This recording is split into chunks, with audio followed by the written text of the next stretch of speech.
Hello and welcome back to another edition of the Willie Morgan Show with Manchester United icon Willie Morgan. Lots to discuss on the show as always. Managed to spend some personal time with the great man himself at the weekend. I was down watching United Newcastle, which we will come to. But first of all, Willie, how are you? Yeah, very well, thanks. As always, you know, every day is a different crisis in the world. But yeah, just plodding away, still trying to hit the ball forward. And actually, we've been pretty lucky here with the weather. It's not been too bad. It's been great for October. It's been absolutely fantastic. So we've been able to golf nearly every day. So it's been very good. Other than that, same old, same old. Every time we run into Man United supporter, they want to know what's happening. What are we going to do, Willie? What are you going to do? Oh, it's never ending. It's never ending. Look, you know, it looked really bright for a little while there. He got Rashford back in the team, starting and scoring goals, and then it seems to have just all gone again for some, I don't know. It is difficult. It's difficult for the supporters because they just don't know which Man United is going to turn up. Certainly not one with Fred in the team either. But well, as I say, I was there at the weekend, and and it was tough. It really was tough because Fred didn't have a good game at all. Ronaldo scored 2 goals. The first one, he was clearly offside. The second one, he nicked the ball away from the goalkeeper. The ref had already blown the whistle. He gets subbed on 70 minutes and he was absolutely raging when he came off. Rashford came on and things improved when Rashford came on. It was a lot quicker, but he came on far too late. He came on at 70 minutes and in the end, I don't think he had enough time to make the difference. Why does the manager bring Ronaldo back into the team when Rashford been playing great up front? Why? Well, you know why. He's a coach. That's why. He's not a manager. The manager plays his best team. And at the moment, Rashford is the man to play. He's getting all his confidence back because he's the number one choice.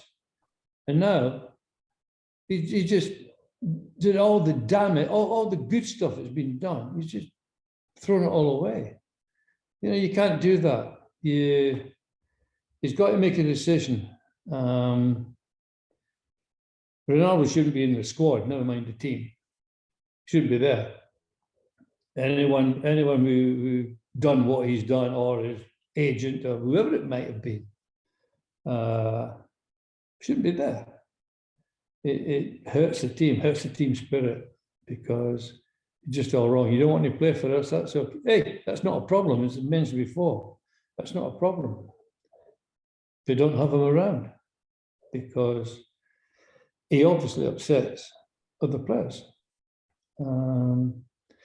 So I don't know, Eric. I don't know what you're going to do, pal, but you got to make up your mind. You got to, you know, anywhere in the world, I don't care who you are, well, you're a coach. Coaches less, because coaches think they know everything. They think they can change the game by their tactics, and they can't. Manager plays his best team at all times. Best 11 go out on the pitch every game, no matter what. And in Matt's case, even when Dennis had a broken leg, he played. You know, he wanted Dennis playing at all costs. But you play your best team. You can't mess around. You just got to play whatever you consider to be your best team. But coaches seem to think they can just play anybody anywhere.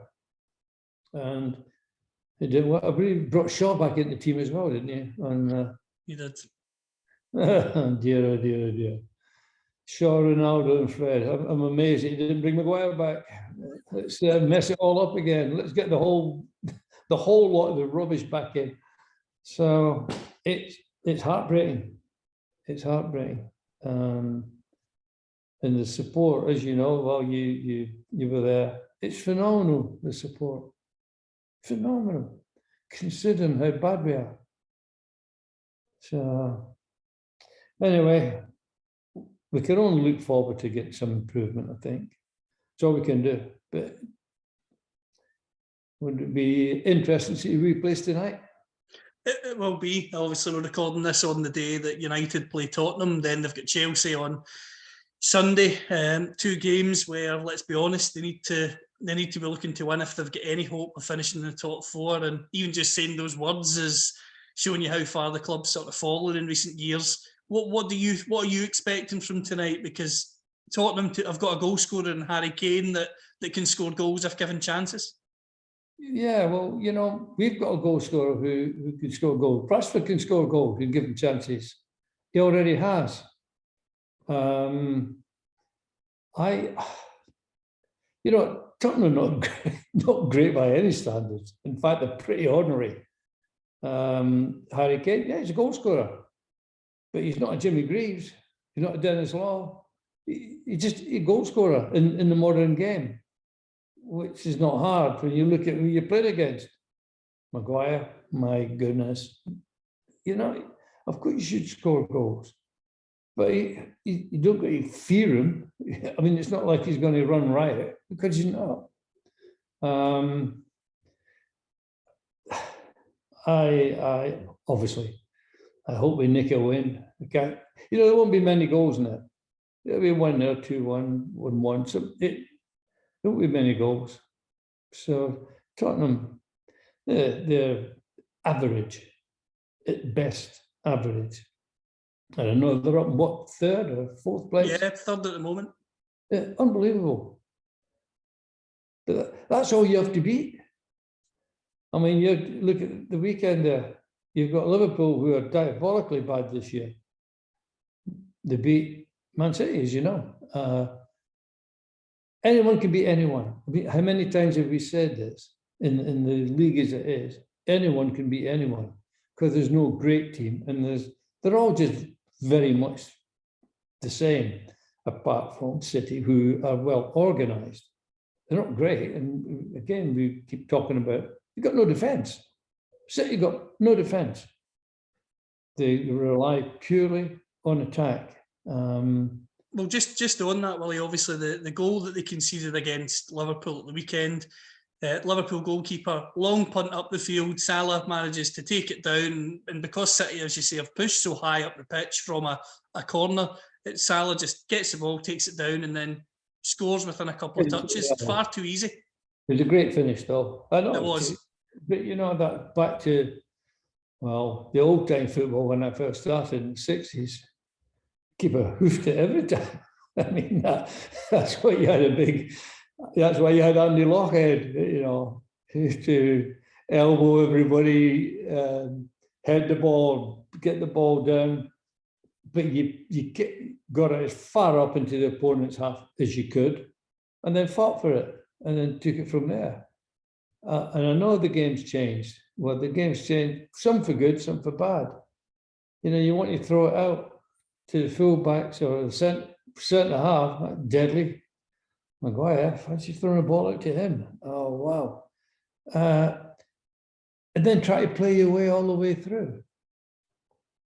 But that's the way, that Pep has had Barcelona playing. But Barcelona also, when they didn't have the ball, used to get after their opponents all the time. I mean, didn't give them a second on the ball. Barcelona were a great, great team. That team was fantastic. And it's worked at City so far, but they're not unbeatable. By any standards, they're not unbeatable. So I don't know. I mean, I can't see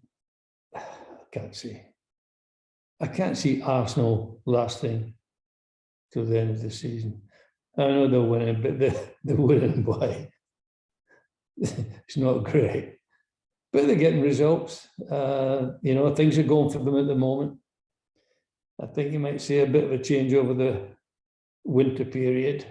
I think they don't like coming north in the winter. So we'll see. I still think City will win the league. I just hope that we can get up we can get some sort of rhythm, and he gets a team and settles on a team, and only changes it if there's an injury. Just change it for an injury, or it's not going right. Yeah, make a substitution, but you have to settle on. So that's my team. That's my team. That's the team that's going out every week, unless, injury. And he just chops and changes again. He started back, chopping, changing, and he can't do it. Sadly, he can't do it. We just have to wait and see. That's all we can do. But it is sad.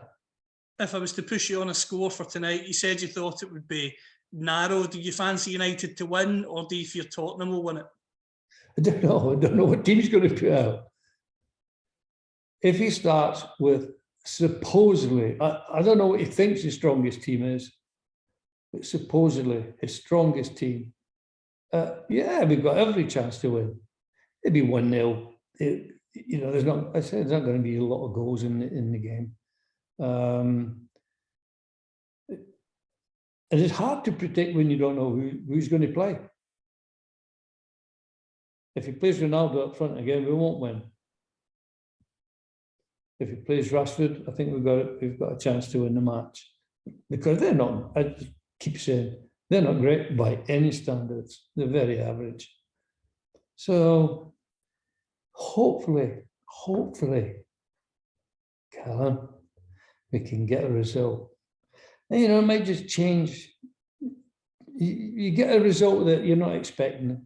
It just changes your fortune, and you feel different. And it's like Liverpool going up to Rangers and beating them 7-1. And they beat them at Liverpool 2-0 or something. 2-0, yeah. Then they go away from home and knock 7 in. And it does wonders for your confidence. The only thing I wish we had Salah. I wish he was in our team. But I do rate him. I think he's a class act as a player. He is a class act. So yeah, I wish we had him. I have to ask you about 2 presentations that were made before the game at the weekend. Alex Stepney was on the pitch pre-game getting a presentation for his 80th birthday. You obviously played with Alec for quite a number of years. What was your impression of him, and just what did he give to Manchester United as a player? He was a great goalkeeper. He was just around at the wrong time as far as England's concerned, because you had Gordon Banks, who was the greatest, one of the 3 greatest keepers, in my opinion, of all time. So it was difficult for him regarding caps and things, but he was a great goalkeeper. And in those days, they didn't have gloves either. They didn't have those giant things that they wear now. They had no gloves. And when they did, it was like just a pair of green thin cotton gloves that made no difference.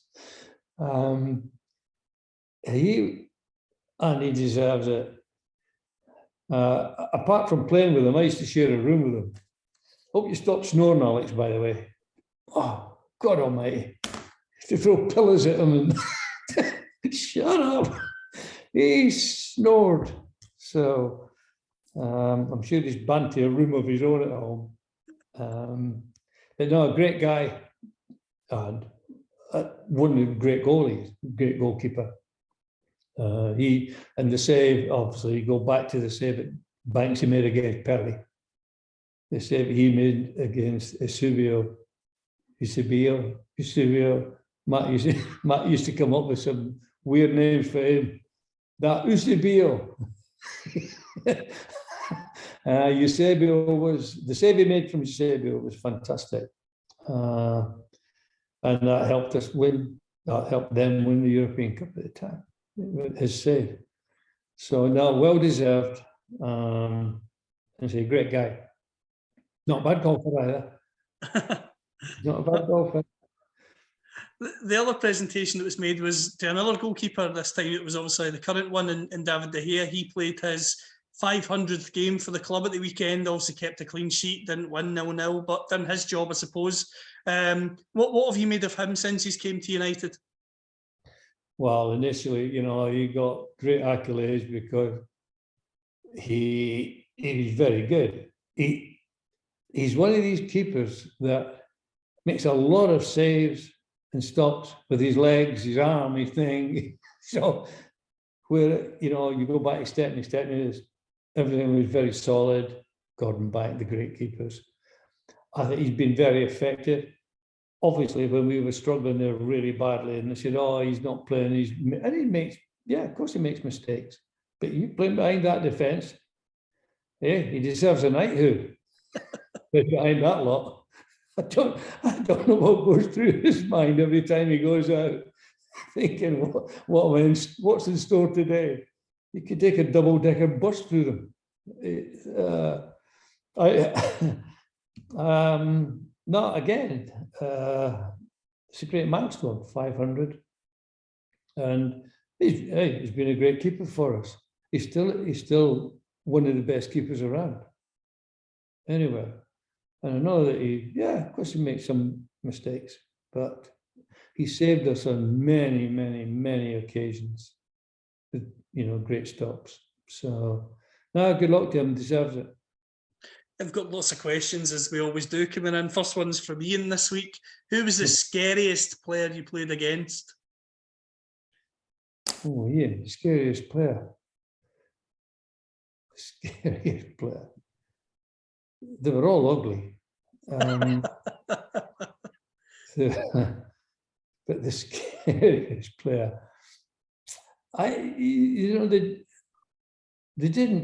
there was no one that I thought, oh, I don't want to play against him today.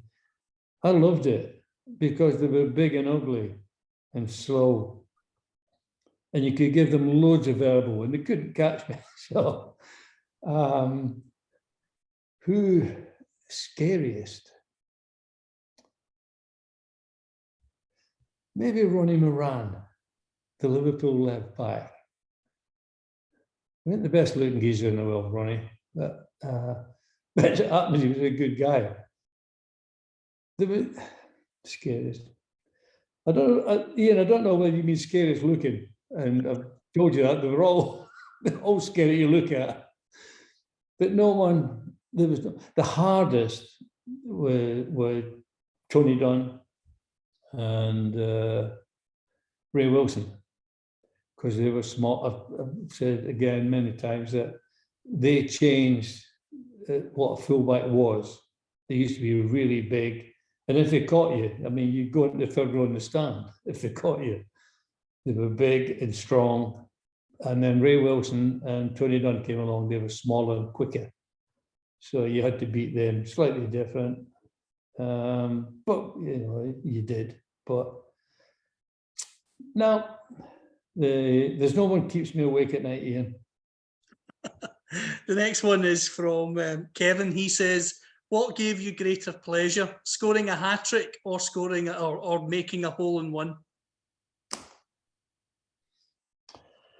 Oh, Kevin, I've been very fortunate to have 6 hole-in-ones, and unfortunate to only score 1 hat-trick.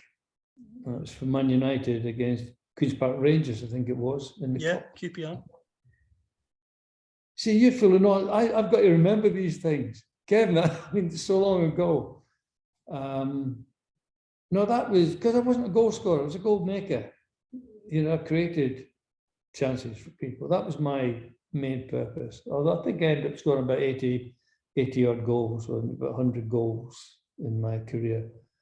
But that was my only hat, and it was very, very satisfying, I must tell you. So I think I'd have to go for the hat-trick at Old Trafford. You know, we had 63,500 people there, and it was pretty special.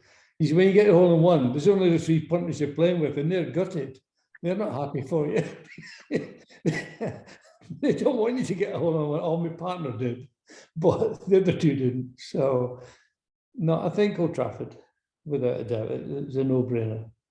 In terms of scoring a hat-trick, and when you played, Willie, nowadays, obviously, you see the players all sign the match ball for the player that scored the hat-trick. Did that happen in your day? Did you get to even keep the ball?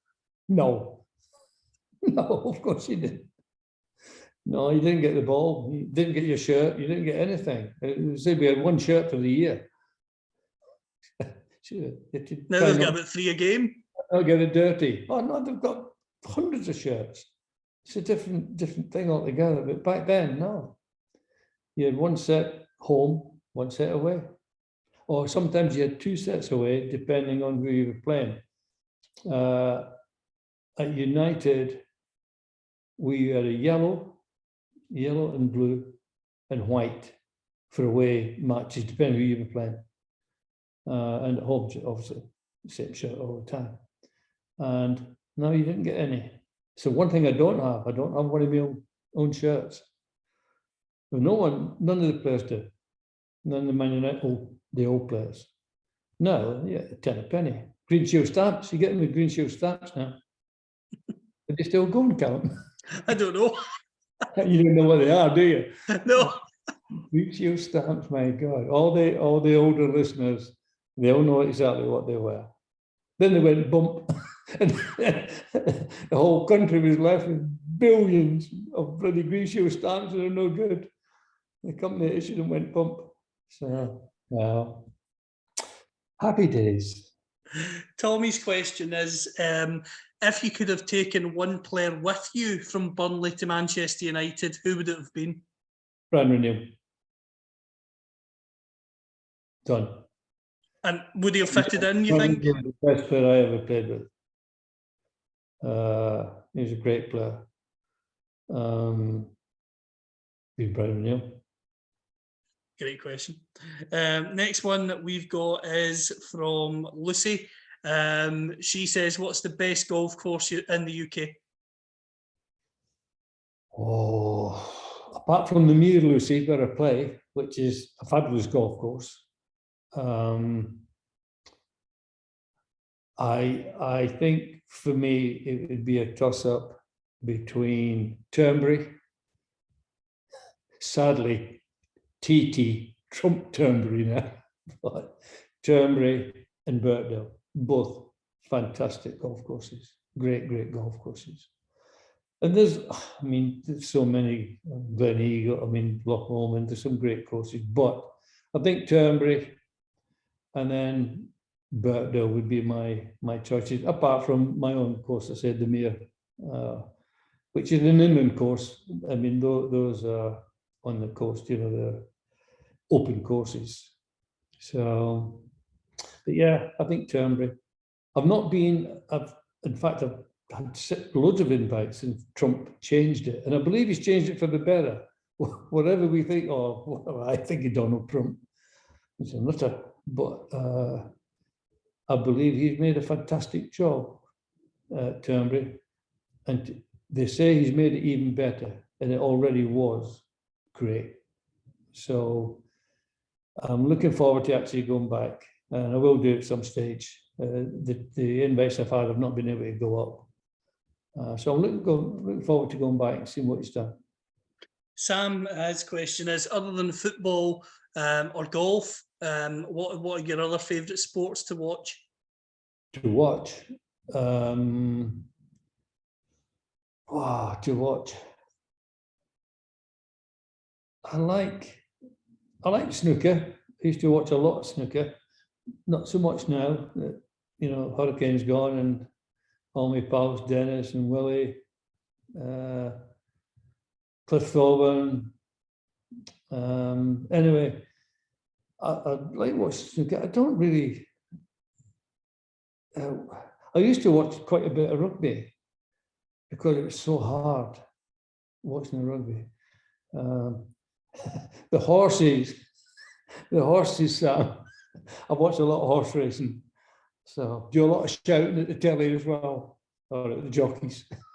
So I like the horse. I love the horse racing. So what's your favourite race day? Favourite race day? The one when I win. Have you got a particular course you enjoy attending? I used to go to Haydock. My best pal Peter Collins had a box there for many years. And so we used to go to Haydock all the time.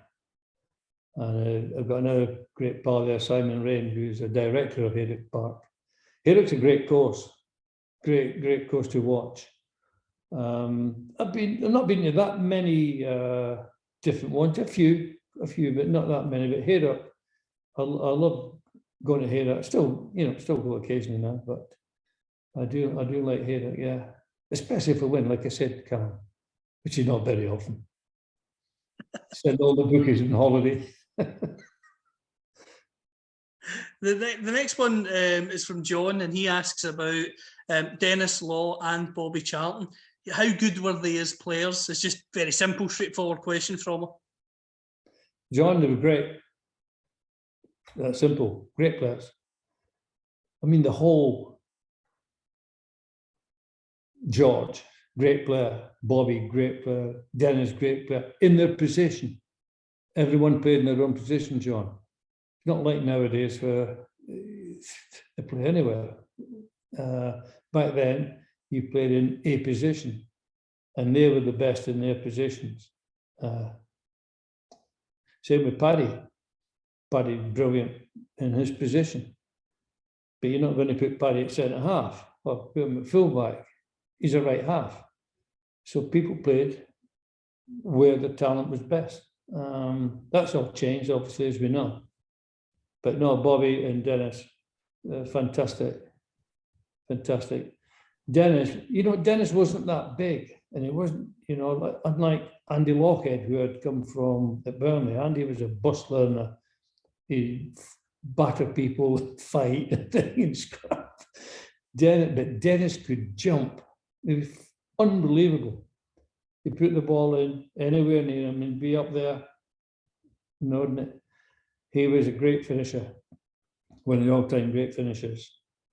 And Bobby was Bobby. Bobby could just sway past people. Great player as well. That's it. And so those two, but obviously the rest of them. Nobby was brilliant what he did. Absolutely brilliant. He wasn't a Bobby Charlton or Paddy Crib, but he did a great job. And without Nobby, Bobby or Paddy wouldn't have been as good as they were. It's a blend. It really is. And they were all great in their position. And of course, we had arguably one of the two greatest left backs, certainly, I've ever seen or played against. That was Tony Dunn. And we already mentioned Alex. Great keeper. Just around at the wrong time. He just around,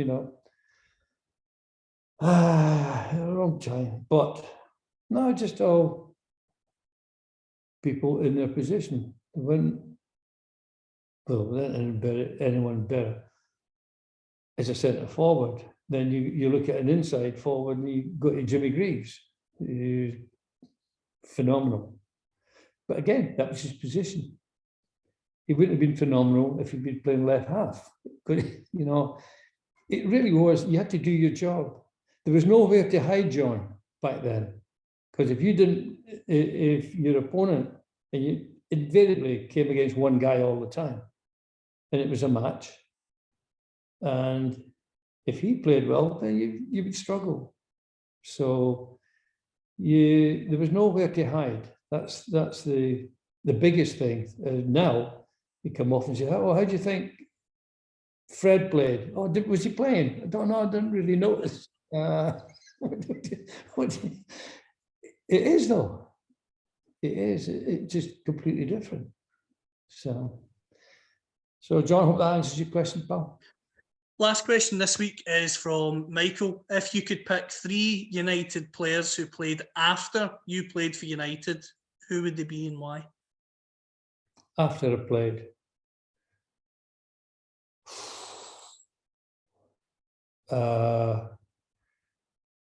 Oh my goodness, what a good question. I rated Paul Scholes. I'll tell you, the second best one-touch player after Alan Ball. Scholes, he was brilliant at what he did. Van Basten, centre forward, he was. Oh, 3, my goodness. 3's difficult. I read, of course, Brian Robson. I rated Brian. I mean, even like David Beckham, you know, he went a good bit in his job. What he did was great in his position. 3 of them. Okay, Van Basten, Scholes, and Brian Robson. Great choices. As always, it flies in. We're both hoping we're going to obviously. We'll probably assume you'll be watching it tonight as well, and we hope United can win. Obviously, Tottenham, as we talked about earlier in the show, sitting third, but we're going to be confident. We're going to see United will win narrowly. Let's hope they get the job done. Yeah, you know, there's nothing to beat. You know, you're not going down and fight to death at Spurs. You take Harry Kane out of the team, you name another player. Who's in the team? Oh, no. They don't have anything. So, now there's definitely nothing to fear. Just who he plays. Our team is the important thing. What he decides to do. And if he's got Fred or Shaw or Maguire, not so much Ronaldo. I mean, I never slagged Ronaldo. One of the great finishers of all time. He's at the end, and they say that the moment, the trouble at the moment, he doesn't want to be here. As we know, nobody else wants him. So he's here under duress, which is not the right way. But no, which I hope he starts Rashford, but even if he starts Ronaldo, as long as the other 3 are not in the team, we have a big chance to win. Fingers crossed. Well, as always, I'll let you finish with the line that is famous. Callum, not fingers. You've got legs crossed, arms crossed, everything's crossed. Thank goodness, fingers. Oh, everything, pal. We'll see what happens. As I say, I'll let you take the show out with your usual phrase. Yeah, well, to everyone who listens and watches, as always, wherever you are in the world, take care of yourself and may your God go with you.